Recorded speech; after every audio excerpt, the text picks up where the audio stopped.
Velma doesn't understand how love works, and the key to figuring it out has to do with Velma herself. When it comes to Mystery Incorporated, in-universe, Velma doesn't understand love at all, and that's a good thing because of the untapped potential that this show has over other reboots. She sees Fred and Daphne in a seemingly decent relationship, but also Scooby and Shaggy's close bond over food, and not taking risks head on. However, if you think Velma felt alone, that's not the case. We learned in the first episode that she's been secretly romantically involved with Shaggy, but as we'd watch, their relationship had a big barrier. Simply put, Shaggy always put Scooby before Velma. I care for both of you equally.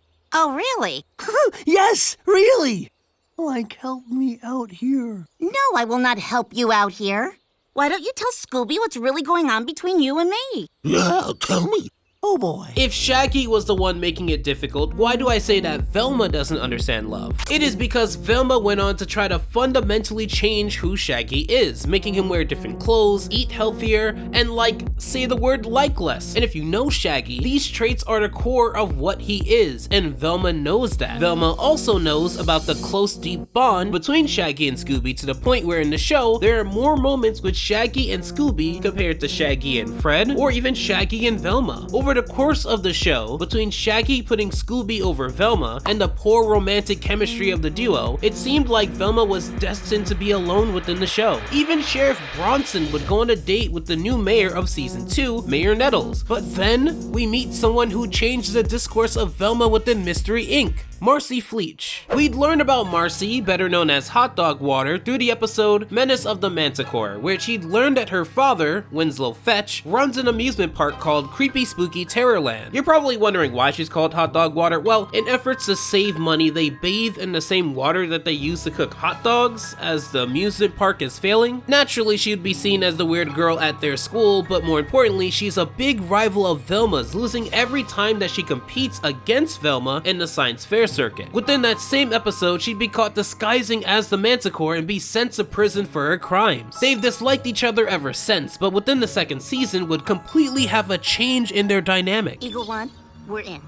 Hot Dog Water and I are in front of the Baba Yaga exhibit. By the end of season 1, the gang's antics, Fred's father not being his real father, and all of their collective parents never approving of the gang that they associate with, causes the crew to split up. However, given that Crystal Cove still suffers from haunted mysteries, Velma never stopped her commitment to mystery solving. She simply just got another partner. She'd befriend Marcie, even insisting on having her within the gang. However, this wouldn't last for long, as within season 2, Daphne and Fred would reconnect, and Marcie would be kicked out as Daphne reclaims her place. But why is all of this important to Velma not understanding love? It's because this is the only relationship of Velma's within the show to have made sense for her. While they're all bonded in friendship, Velma's passion for mystery solving was different, as she was always isolated from the crew because of her intelligence and passion for reading and complex problem solving. Marcie was the only one to relate to that, yet she would still push Marcie away. She would never get to the root of why she felt more comfortable around Marcie than really anyone else in the show. And to anyone who knows the story of how Marcie's ends, it does not end with Velma and her deepening their bond. It actually ends with an implied sacrifice of her life.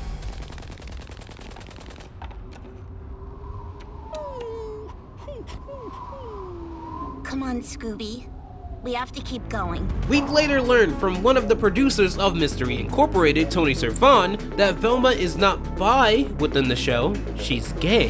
We always planned on having Velma act a little off and out of character while she was dating Shaggy because that relationship was wrong for her, and she had unspoken difficulty with the why. I obviously don't represent every version of Velma Dinkley, but I am one of the key people that represents this one. We made our intentions as clear as we could 10 years ago. Most of our fans got it. To those that didn't, I suggest you look closer. There's no new news here. This is what I mean, and this is the core of Velma not understanding love, because had the crew had more time to dive into it, she would have understood that she doesn't romantically love men, and trying to push Shaggy into something that he's not would not have worked long term. So what does all of this mean? Well, we learned that Velma sticks out and wants to find someone who gets her, finding that person outside of her crew, and because of the careful attention paid to the writing, despite never materializing, there their implied romance was one of the shining factors of the show. This is exactly the opposite of how the love in the new show works. When it comes to Velma, out of universe, Velma the show doesn't understand love at all. And that's a bad thing. As I've been watching these episodes, it's very clear that a selling point in the show is the love quadrilateral between Velma, Norville, Daphne, and Fred, and Velma's pairing with any of these three fails in a spectacular way. The show hints at Velma liking Fred at various times, which isn't a bad thing in a vacuum, but something kind of struck as odd to me within the first episode. We see Velma have a predetermined opinion about Daphne, Daphne's parents, her father, her stepmother, Norville, her school, all of these predetermined opinions within the first episode. But then we meet Fred, and she reacts to him as if she doesn't know how bigoted and ignorant he is already. Hey, watch where you're going, jerk.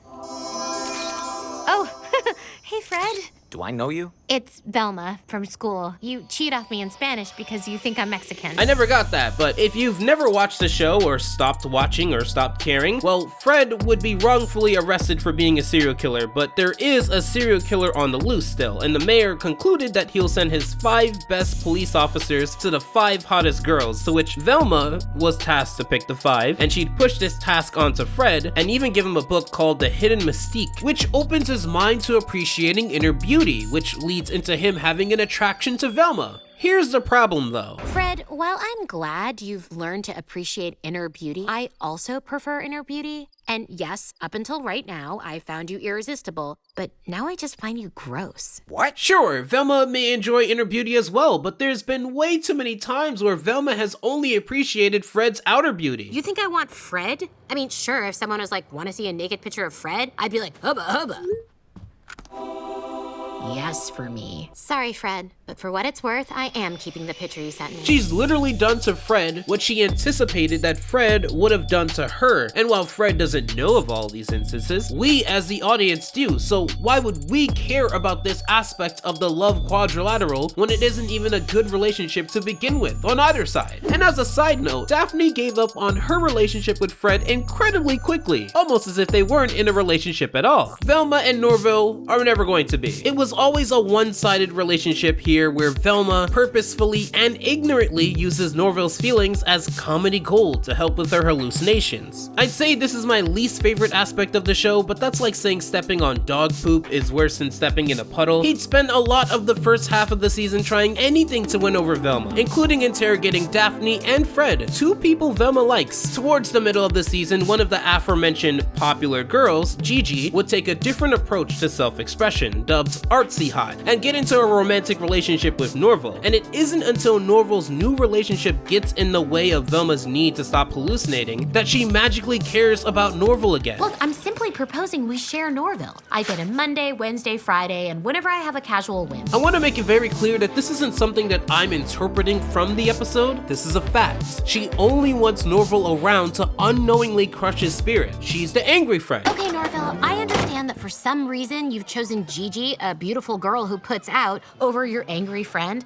but I have a clue about my mom and I can't research it without you. Again, this is not interpretation. This is fact. So if Velma does not see Norville romantically, and even if she did, seeing that she's already using him and getting in the way of him reducing his dependency on her validation, again, why would I care about this love quadrilateral when this aspect isn't even a good relationship to begin with on either side? Post-editing Jay here. So I made this script around the drop of episode 7 and 8, so I know in episode 10, Velma declares her love for Norville, but just to not muddy this video up too much, let's save that for part 3. Spoiler alert, the relationship that's being built towards is Velma and Daphne, unsurprisingly. We've seen this at the end of the second episode, and it's the one with the most development throughout the season and presents the biggest problem, which is why I paired it up with speaking about Velma and Marcie from Mystery Inc. We'd learned throughout the show that Velma's abrasiveness can be palatable because she's not rude on purpose in Mystery Inc. She actually gets things right, and her love of academia is just not relatable to the rest of the crew, so when she finds Marcie, who is able to to keep up with her, the rest of the story writes itself. Here, Velma is rude on purpose, gets nearly everything wrong, and she doesn't appear to have a love for academia, only a blinding passion to find her mother, which just so happens to be the 3 reasons why this relationship sucks. Daphne goes through an arc within this season, wanting to find her real parents, which was nice to see. Unfortunately, she's rarely able to tell people about how she feels because none of her peers care about her. You're not gonna believe this, but I may have found my birth parents. No way. Tell me every detail. Sorry, I just need to borrow this guy for 1 second.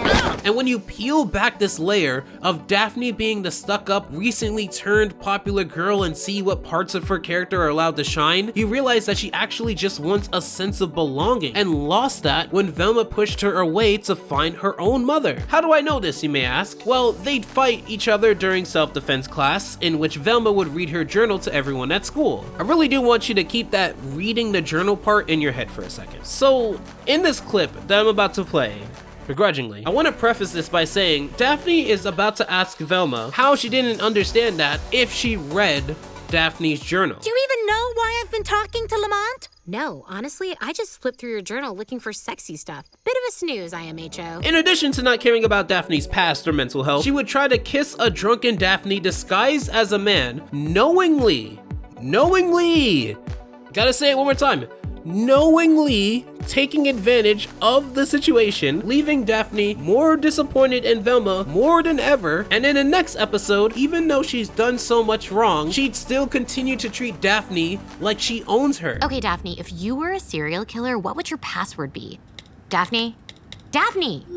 What have I told you about texting during my times of need? Basically, what I'm trying to say is, if you have eyes and ears, Velma does not care about Daphne. Although Velma and Daphne would address these problems within the 7th episode, it is only within the 8th episode where everything gets turned around. Daphne would express that she willingly enjoys the possessive side of Velma and uses it to get that sense of belonging. Now, this is supposed to show that Daphne is as messed up as Velma, which no, she's not, and no, that being the foundation to a relationship is laughably unwatchable, but even then, why would I care about this aspect of the love quadrilateral when it isn't a good relationship to begin with on either side? Obviously, I don't care, because Velma doesn't understand how romance works in shows. If I wanted to watch crappy relationships go down, reality TV has done it better and more reliably over the last decade without having to use prior IP, and if I wanted to watch unlikable people do moderately entertaining things, I could just use Twitter.